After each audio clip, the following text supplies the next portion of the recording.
कि वार्ड पार्षदों को आप ये जो फॉर्म है फॉर्मों को दे दीजिएगा, तो जितना भी नया होल्डिंग है वो हम लोग करवा देंगे। तो पैसा आपके पास आएगा। ये चीज आप पिछली बैठक में भी उन लोग को सुनाए थे। आप कौन फॉर्म पर होल्डिंग करते हैं? कौन से फॉर्म पर आप होल्डिंग नया करते हैं? नया होल्डिंग सेल्फ असेसमेंट फॉर्म पे। सेल्फ असेसमेंट फॉर्म पे करते हैं। आपको पिछली बार की बैठक में भी मैंने एक प्रस्ताव दिया था कि अगर आप सेल्फ असेसमेंट फॉर्म पार्षद जनरल बोर्ड की बैठक में हमारे सभापति, उपसभापति, माननीय सदस्य, सभी अधिकारी, सभी ने मिलकर नगर के विकास के लिए बहुत ही महत्वपूर्ण निर्णय लेने का काम किया है और बहुत दिनों से चीज पर चीज जो भी मांगे थी आज के बैठक में उसको स्वीकृति प्रदान की गई है। और अब आज के दिन यह मैं कह सकता हूं कि जो आरओबी पर जो स्ट्रीट लाइट वगैरह का जो था मांग, उसको आज एडमिनिस्ट्रेटिव अप्रूवल बोर्ड ने दिया है।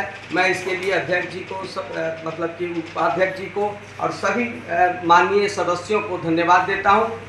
साथ साथ नगर का कैसे सर्वांगीण विकास हो, इसके लिए बोर्ड ने सभी महत्वपूर्ण निर्णय लिए हैं। और एक जो वहाँ नंदपुर ढाला का भी जो समस्या था उसको भी यथाशीघ्र पूरा करने का काम नगर परिषद करेगी। मैं आज के अवसर पर इतना जरूर कह सकता हूं कि नगर परिषद नरकटियागंज इस क्षेत्र के सर्वांगीण विकास के लिए सभी लोग कृत संकल्पित है और आने वाले दिनों में आपको लगेगा कि नगर परिषद ने बहुत ही बेहतर काम प्रारंभ कर दिया है। आप सभी लोग प्रिंट और इलेक्ट्रॉनिक मीडिया से जुड़े हुए लोग, मैंने इस क्षेत्र के विकास के लिए कुछ ऐसे भी काम करने का काम किया है जो मेरे फेसबुक पेज पर भी है, आप उसका अवलोकन कर लें। सरकार ने उस पर आश्वासन दिया है और करोड़ों की लागत से यहाँ 10 टन जो कचरे का ये होगा उससे खाद भी बनने का काम होगा। उस पानी को निर्मल करके जो अपना बेलवा साठी नहर है उसमें गिराने का भी काम होगा। और आज मैंने सभापति जी से, उपसभापति और सभी वार्ड के जो पार्षद हैं इन लोगों से मैंने कहा है कि आज के बैठक में जो निर्णय आप करते हैं निश्चित रूप से सरकार का प्रयास होगा कि उतने धनराशि इस नगर परिषद क्षेत्र को उपलब्ध कराई जाए ताकि इस क्षेत्र का बेहतर विकास हो सके। 2500 वार्ड की जनता को प्रणाम करते हैं और आज सामान्य बोर्ड की बैठक हुई जिसमें हमारे माननीय विधायक मेरा भी आए हुए थे। हमारे 2500 वार्ड के वार्ड पार्षद, हमारे पदाधिकारीगण, हमारे सभापति सभी को उपस्थित रहे। बहुत अच्छे से ये सामान्य बोर्ड की बैठक हुई है। इसमें बहुत सारे मुद्दे पे चर्चा हुई है, जिसमें नल जल का हुआ है, हमारे ओवरब्रिज का मेन हम लोग का ओवरब्रिज है जिसपे मतलब आए दिन लोगों का एक्सीडेंट होता है या जो भी कमी होता है उसके लिए हम लोग अब तत्पर हैं कि उसका अब टेंडर हो जाए और जल्द से जल्द वहाँ पे लाइट आ जाए। और बहुत सारे विकास जैसे रोड, नाला, बहुत सारे मुद्दे पे बात हुई है। तो हम चाहते हैं कि आप लोग हम लोग को सहयोग करें और सबसे पहले हमारे शहर को आप लोग सुरक्षित करने में और स्वच्छ रखने में मेरा साथ दें। पहला चर्चा है कि ओवर ब्रिज पे लाइट जो ये आज टेंडर में ले लिया गया है और 4 नंबर वार्ड में जो रोड पे जल जमाव था उसको भी टेंडर में लिया गया है। उसको बहुत जल्दी छठ से पहले, दिवाली से पहले उसका काम किया जाएगा। नल जल करने के काम को भी चर्चा में हुआ है और बहुत से सारे विकास के कार्यों पर चर्चा हुआ है जो कि बहुत जल्दी धरातल पर दिखेगा। आज सामान बोर्ड की बैठक में नल जल की समस्याओं पे, हाई मास्ट लाइट पे, रेलवे ओवरब्रिज में जो प्रशासनिक स्वीकृति थी वो, सड़क के चौड़ीकरण पे जितनी भी नगर पालिका का संपत्ति थी और चौड़ीकरण में जो आ रहा अवरोध पैदा हो रहा है उसमें हमारे बोर्ड के द्वारा ये स्वीकृति दी गई कि कहीं जहाँ कहीं भी सड़क में अवरोध पैदा होता है नगर पालिका का संपत्ति वहाँ पे है उसको हटाया जाए। और प्रधानमंत्री आवास मुद्दे पर जो भी अगर जो अगला फेज में जाना है हमारा, उसके लिए भी रिपोर्ट को संकलन करके विभाग को भेजा जाना है, उस पर भी चर्चा हुई। और भी बरसात को देखते हुए रोड़ा रावी जहाँ गिराना है बाढ़ में, वहाँ उस पर चर्चा हुई है और छिड़काव पे हुई है। जो भी आपातकालीन जो समस्याएं हैं जहाँ जहाँ समस्या है वार्ड में आपातकालीन चीज़ों पे, वहाँ पर भी कार्य कराया जाना है, उस पर चर्चा हुई है।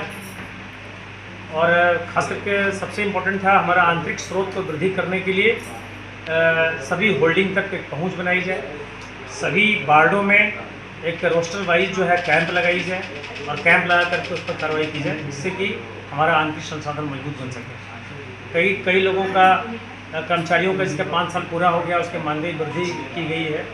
जो अति कुशल जो कुशल में थे उनको अति कुशल बनाया गया, जिनका 5 साल पूरा हो गया। इसका कारण ये है कि बहुत सारे लोग टेंडर लेने के चक्कर में क्या करते हैं कि वो रेट को बहुत बिलो कर देते हैं, और जब उनको ये समझ में आता है कि इस रेट पर हम काम नहीं कर पाएंगे, इसी कारण से वो लोग जो है काम करना पसंद नहीं करते और भागते हैं।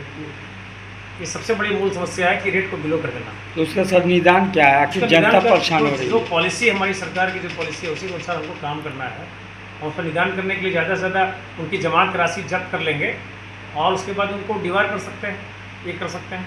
लेकिन अगर ऐसा फिर करेंगे तो फिर लोग जो है कोई भी आएगा संवेदक तो फिर वही काम करता है, वो रेट को वो डाउन कर देता है, रेट डाउन होता है उसके कारण से वो काम नहीं करता बाद में। कुछ पार्षदों के द्वारा बताया गया है सभा में कि जैसे कुछ दुकानें जो है नगर परिषद की दुकान को लोग किसी और को हैंड ओवर कर दिया है, किराए पे दे दिया गया। 10 लाख 7 लाख 8 लाख में दुकान बिकी गई है। अभी रत्नेश शराब जी के द्वारा ये पता चला है अभी कि 30 दुकान ऐसे हमारे साथ नगर पालिका का है। इसमें अवैध कब्जा तो मैं नहीं कर सकता हूँ, क्योंकि जांच का विषय है, मैं जांच कर रहा हूँ कि किन किन लोग इस प्रकार के काम कर रहे हैं। वो जांच में आते हैं तो कार्रवाई की जाएगी। सर पिछले 3 बार से आपका एक सवाल रहता है, वार्ड नंबर 11 और 12 में जो नल जल योजना का है 1 करोड़ 16 लाख रुपए का भुगतान हुआ है बगैर काम किए हुए। आपने जांच का आश्वासन दिया, कमेटी भी बनाया, उसमें सर क्या कार्रवाई हुई है? कहीं पर भी ये नहीं हुआ है कि वो लोग जो है उतना का पैसा ले लिया, ऐसा नहीं हो, गबन का मुद्दा नहीं है।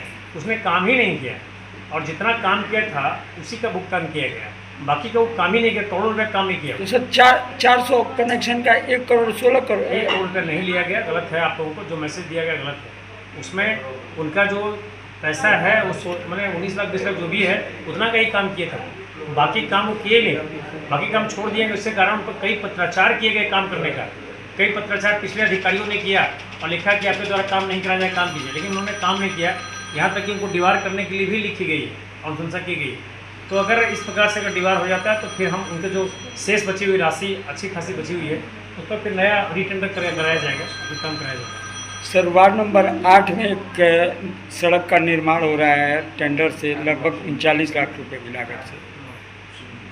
नाले के तरफ सर अतिक्रमण है, जो भी लोग अतिक्रमण किए हैं ऑलरेडी अंचल प्रशासन द्वारा उन लोगों को भूमि अलॉट करके कहीं और बसा दिया गया है। ये विषय अंचल से सुख संबंधी ऊपर का विषय है, इसको मैं नहीं सर, नाले का निर्माण जब सड़क का निर्माण आप करा रहे हैं तो अतिक्रमण मुक्त करा के कराइएगा ना सर। चलिए अंचल पदाधिकारी को लिखेंगे, पत्र लिखेंगे हम, पत्र ऐसा पत्राचार भी हो गया होगा, पत्राचार के उपरांत जो देखेंगे कि वो अगर चिन्हित करके देते हैं कि अतिक्रमण उसको सर सड़क सीधा नहीं नागिन के जैसा तिरछा बनाया जा रहा है। देखिए ये तो देखिए बताते हैं जो बन रहा है हमारा वो मामला ज़मीन संबंधी मामला है, और ज़मीन संबंधी मामले को मेरे पास उस प्रकार का कोई रिकॉर्ड नहीं होता है, अंचल के पास रिकॉर्ड होता है, तो अंचल पदाधिकारी पत्राचार करेंगे हम, या पत्राचार हुई हो तो आगे क्या होना है उसको मैं देख रहा हूँ। उसके बाद उसमें जो कार्रवाई उचित कार्रवाई करनी होगी वो मैं करूँगा।